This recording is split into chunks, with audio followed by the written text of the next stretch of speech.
Welcome back, viewers. You're watching WION World is One. I'm Shiva Jarna. This is Speed News. Let's begin.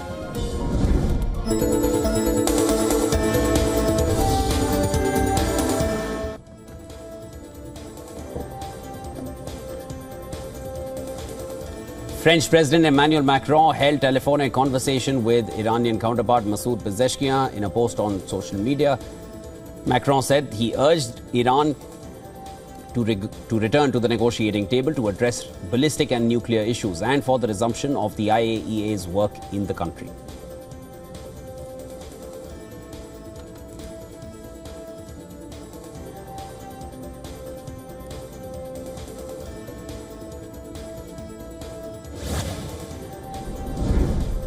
Iranian cleric Ayatollah Nasir Makarem Shirazi has issued a fatwa against President Donald Trump and Israeli Prime Minister Benjamin Netanyahu. According to Ayatollah Shirazi's fatwa, any cooperation and support of such individuals or regimes by Muslims or Islamic states is forbidden. The fatwa also states that it is necessary for all Muslims around the world to make the enemies regret their words and mistakes, and that the action is necessary even if it requires suffering hardship or loss.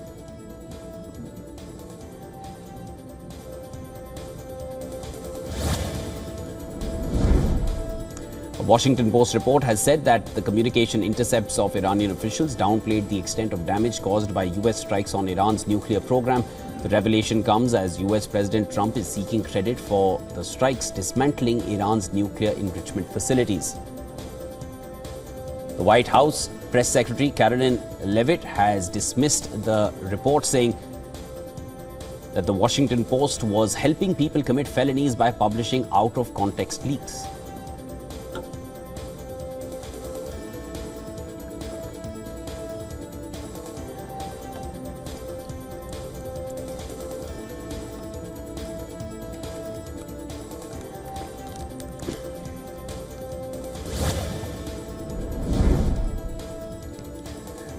Speaking at a Shin Bet security agency facility in southern Israel, Prime Minister Netanyahu said many opportunities have opened up following Israel's military operations in Iran, including the possibility of bringing home the remaining hostages held in Gaza. The Hostages and Missing Families Forum lauded Netanyahu's statement, adding that after 20 months, the return of the hostages has finally been designated as the top priority by the Prime Minister.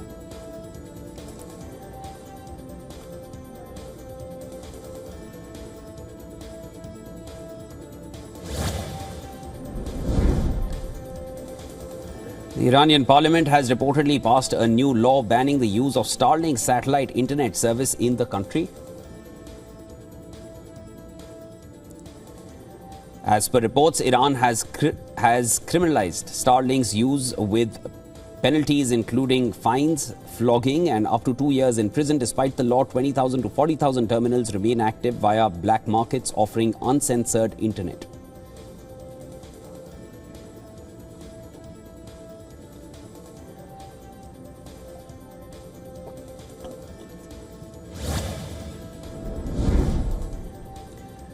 Amid escalating tensions in West Asia, thousands of Afghans are flooding back into their homeland from Iran. Thousands of returnees are arriving daily at the Islam Kala border crossing in western Afghanistan as Iran's July 6th deadline for undocumented migrants nears. Fueling the exodus is the 12-day war between Iran and Israel, which has sparked humanitarian concerns on both sides of the border. In fact, as per the UN Refugee Agency, the highest number of returns was on the 26th of June when 36,100 Afghans crossed the border in one day.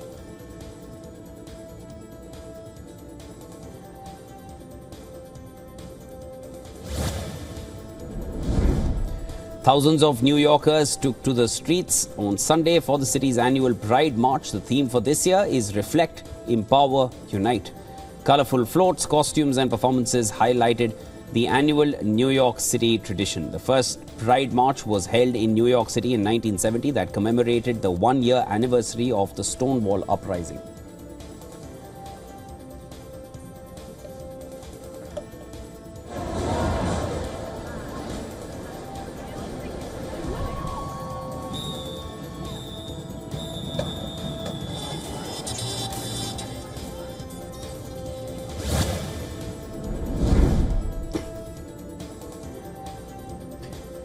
Activists marched in blistering heat through southern Spain's Seville on Sunday. The activists and protesters called for debt cancellation, climate justice and taxing the super rich on the eve of a UN summit of financing development that critics say lacks ambition and scope. The 4-day meeting that is held once every decade promises to take on poverty, disease and climate change by mapping out the global framework for development.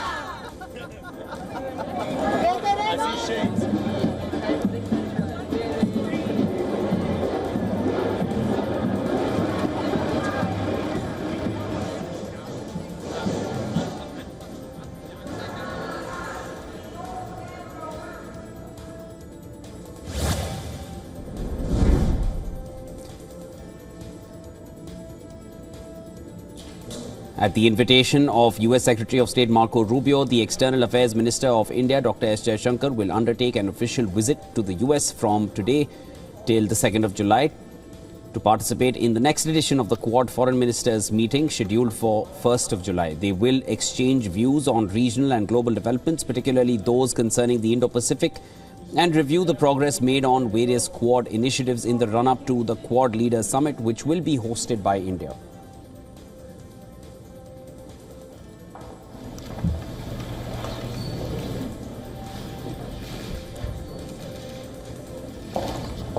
Mr. Secretary, how big a threat is the rise of China?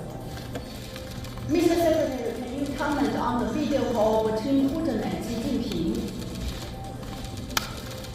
Mr. Secretary, is this alliance safe?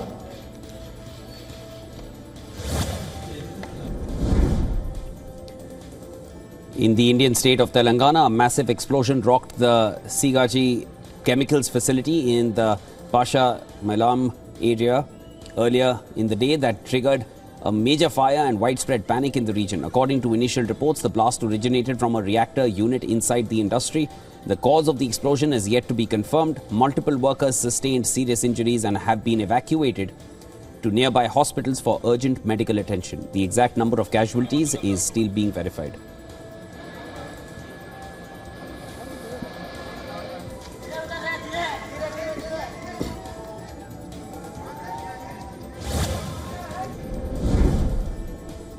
Odisha's Law Minister Prithviraj Harichandan on Sunday said that an administrative inquiry into the Puri Stampede incident would be completed within 30 days. The stampede took place near Sri Gundicha temple in Puri early on Sunday that left 3 people dead and 50 others injured. The mishap reportedly took place during a ceremony related to the ongoing Rath Yatra festivities.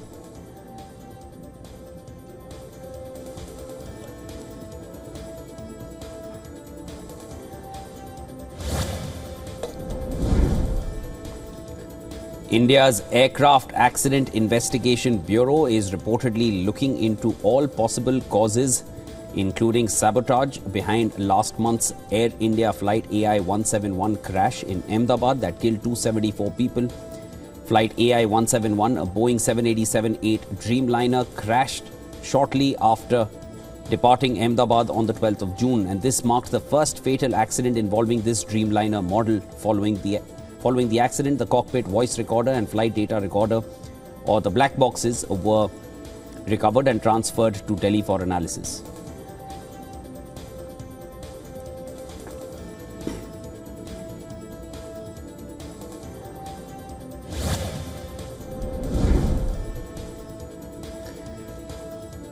The Ladakh administration has issued a notification declaring specific areas as adjoining the actual line of control under the provisions of the Jammu and Kashmir Reservation Act 2004 as amended by the Ladakh Reservation Amendment Regulation 2025.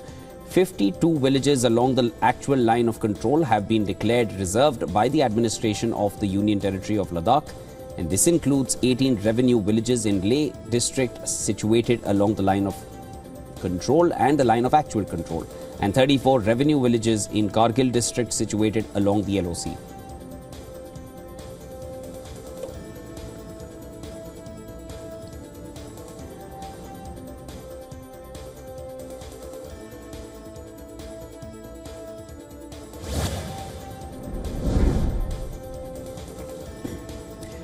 The jury in the trial of an Australian woman who allegedly murdered 3 elderly relatives of her estranged husband using poisonous mushrooms retired to consider its verdict in a 2023 case that has gripped the country. The prosecution alleges Erin Patterson served them death cap mushrooms in a beef Wellington alongside mashed potatoes and green beans before destroying evidence and lying to the police and medical workers to cover up their crimes. She denies the charges that carry a life sentence, with her defense calling the deaths a terrible accident.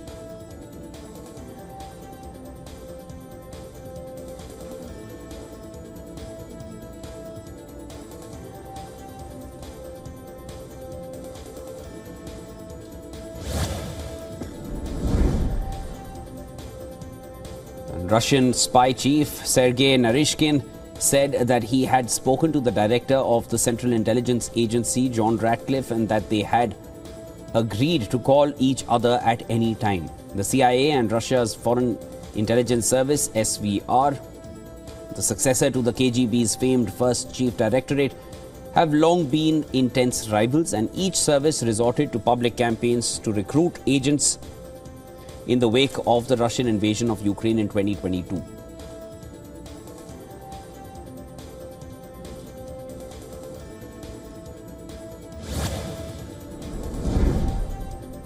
A Ukrainian F-16 fighter pilot, Maxim Ostemenko, died in a crash while repelling Russian air attacks that involved hundreds of drones, crews and ballistic missiles loading the pilot. President Zelensky bestowed upon him posthumously the title of Hero of Ukraine, the country's highest decoration. Ukraine has now lost 3 F-16s since it began operating the US-made jets last year. Kiev has not revealed the size of its F-16 fleet, but they have become a central and heavily used part of Ukraine's defenses.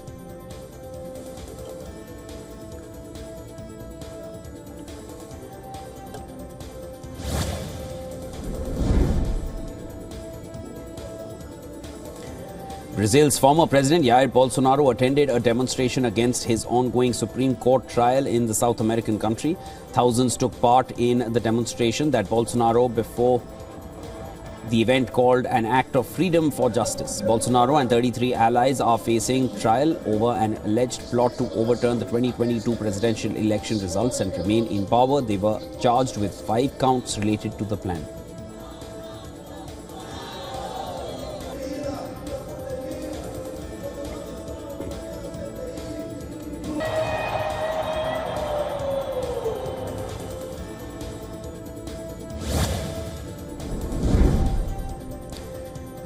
Chileans overwhelmingly elected Jeanette Jara, the country's former labor minister, to be the incumbent government's candidate and face off against a field of right-wing contenders in November's presidential elections.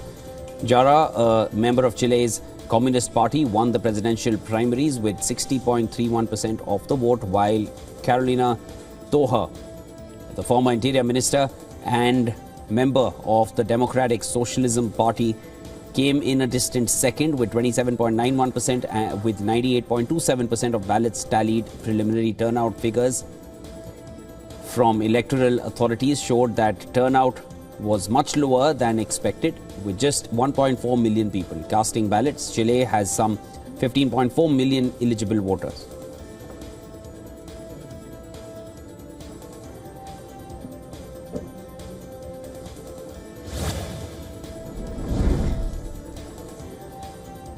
US authorities said that one shooter was found dead and is believed to have acted alone after firefighters were ambushed while tackling a blaze in the northwestern state of Idaho. The Kootenai County Emergency Management Office has issued an alert asking the public to avoid the area surrounding Canfield Mountain Trailhead and Nettleton Road.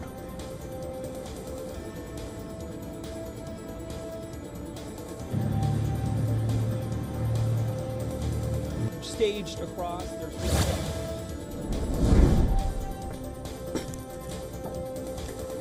Canadian Prime Minister Mark Carney said trade talks with the United States have resumed in hopes of reaching a deal by July 21st. And this comes after the Canadian government said that it would rescind the digital services tax which was scheduled to go into effect on Monday. Trump had earlier pulled out of trade negotiations with Canada, citing Canada's digital services tax and adding that Ottawa will learn of their tariff rate within a week. Trump called Canada a difficult country to deal with.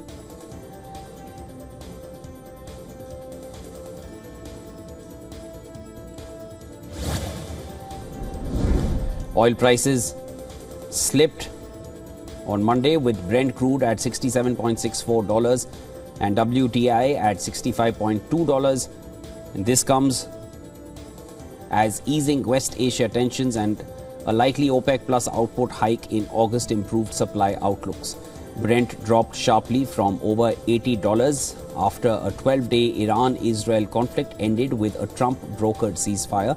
Despite last week's losses, oil is set for a second monthly gain. Still, a weak demand from China and global growth's uncertainty continue to weigh on prices. OPEC Plus meets July 6th to finalize output changes.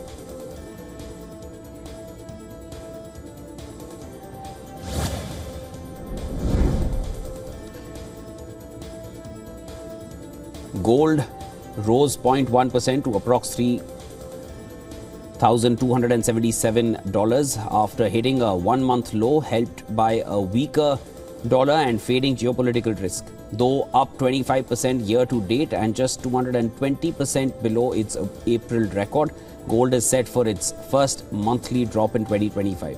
Risk appetite is back as US-China trade talks show progress, a West Asia ceasefire holds, and Canada scraps a digital tax to boost US trade ties. Meanwhile, spot silver climbed 0.5% to $36.14. Platinum surged 1.9% to $1,364.74. And palladium gained 1.5% at $1,150.5.